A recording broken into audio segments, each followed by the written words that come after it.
Welcome to Horror History, where we delve into the dark corners of our past to uncover the chilling tales that refuse to be forgotten.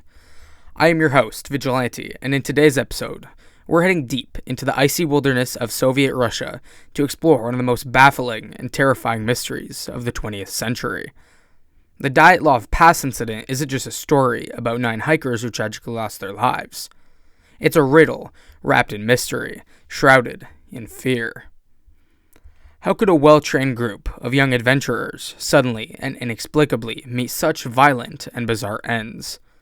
What could have driven them to abandon their tent, their lifeline in the frigid Ural Mountains, and run half-clothed into certain death? This is Horror History Episode 3, the Dyatlov Pass Incident. Let's uncover the truth, if we can.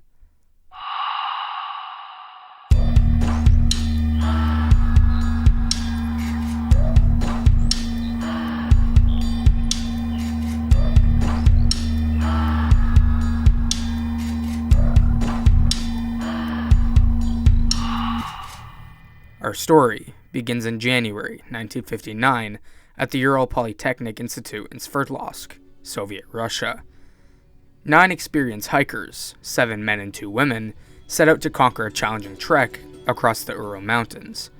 This wasn't a group of amateurs, they were certified as Grade 2 hikers, with plans to achieve Grade 3 upon completing this expedition, the highest certification level in the Soviet Union. The leader of the group was 23-year-old Igor Dyatlov. Charismatic, organized, and a seasoned mountaineer, Igor was the glue that held the team together. Among his companions were Lyudmila, a bold and fearless engineering student, Semyon, an older, mysterious figure with military experience, and Rustam, a quiet but resilient man. Each member brought unique skills to the group, making their tragic fate even more puzzling. Their destination was Mount Ortonten, a name that ominously translates to "Don't go there" in the language of the indigenous Mansi people. The journey would take them through harsh conditions, sub-zero temperatures, blinding snowstorms, and uncharted terrain. Despite the dangers, the group was optimistic, capturing moments of camaraderie and joy in their journals and photographs. Here's a journal entry. Lyudmila wrote in her diary, "We sing, we laugh, and we talk about how this trip will be unforgettable." Igor's journal detailed the meticulous planning, routes, weather forecasts, and the equipment they carried. But as the group ventured deeper into the mountains, the weather worsened. On January 31st, they reached the base of Kolatsaki, or Dead Mountain. They pitched their tent on the slope rather than seeking the safety of the forest below, a decision that would later spark endless speculation. February 1st was their last day alive. From here, the story takes a chilling turn. When the group failed to return by February 12th as planned, families raised the alarm. Search teams, including fellow students, local Mansi hunters, and eventually the Soviet military, scurried the area. What they found has haunted investigators and armchair detectives ever since. The group's tent was discovered on February 26th. It was slashed open from the inside, as if the hikers had fled in a panic. Inside, their belongings, boots, clothing, food, were left undisturbed. Tracks led away from the tent, barefoot footprints in the snow heading downhill toward the forest. Why would experienced hikers, knowing the deadly cold, abandon their only shelter without proper clothing? The first bodies were found near a cedar tree. Yuri Doryashenko and Yuri Krovashenko were stripped to their underwear, their hands charred by a small fire they tried to light.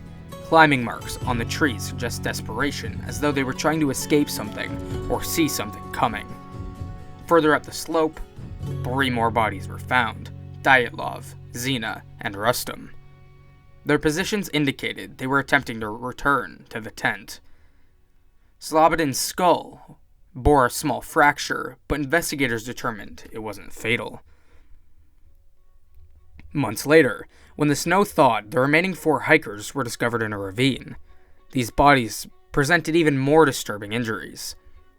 Lyudmila and Semyon had massive chest fractures, consistent with a car crash level force. Lyudmila's tongue and parts of her face were missing, adding a macabre element to an already perplexing scene. So, what could explain this bizarre and horrifying scene? Over the decades, countless theories have emerged. From the mundane to the supernatural, let's examine a few. Theory number 1, an avalanche. The official Soviet investigation pointed to an avalanche, citing the hikers' decision to camp on the slope and the sudden, panicked flight from their tent. But skeptics argue that the terrain didn't show typical signs of an avalanche, and the hikers' injuries were inconsistent with the explanation. Theory number 2, military testing. One of the more chilling theories involves secret military experiments. Witnesses report seeing strange orbs in the sky around the time of the hikers' deaths. Some suggest they encountered parachute mines or were caught in the fallout of a weapons test, explaining the radiation found on their clothing. Theory number 3, infrasound. Another theory is infrasound, a rare phenomenon where wind interacting with the mountain can produce low-frequency vibrations that cause panic and disorientation. Could this have driven hikers into a frenzied escape? Theory number 4, paranormal and supernatural. And then, of course, there are the more fantastical explanations. Extraterrestrial encounters, yeti attacks, or even a curse tied to the name Dead Mountain. While these lack evidence, they persist in popular culture due to their sheer oddity of the case. In one interview, it was stated, in a rare interview, a local Manzi elder said, "We've lived in these mountains for generations. There are places you don't go, not because of spirits, but because the mountains demand respect. Maybe they forgot that." More than 60 years later, the Dyatlov Pass Incident remains unsolved. In 2020, Russian authorities revised the case, again, concluding that an avalanche was a likely cause. But for many, this explanation feels incomplete. Books, documentaries, and films continue to explore the incident, each offering their own interpretations. The case has become a haunting reminder of how little we truly understand about the power of nature and the human psyche in extreme conditions.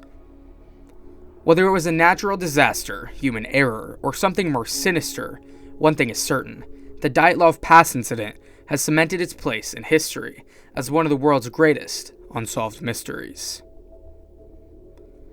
That's it for today's journey into the chilling corners of history. The Dyatlov Pass Incident remains a haunting reminder of how little we truly understand about the forces at play in our world, both natural and perhaps unnatural. These mysteries don't just leave us asking questions, they force us to confront our own fears and curiosities about the unknown. As we close this chapter on the case, remember, the history is more than just facts and dates. It's the stories we tell and the questions we keep asking. Whether it's unsolved crimes, supernatural events, or eerie coincidences, there's always another shadow to uncover. Until then, stay curious, stay cautious, and as always, stay safe. Peace.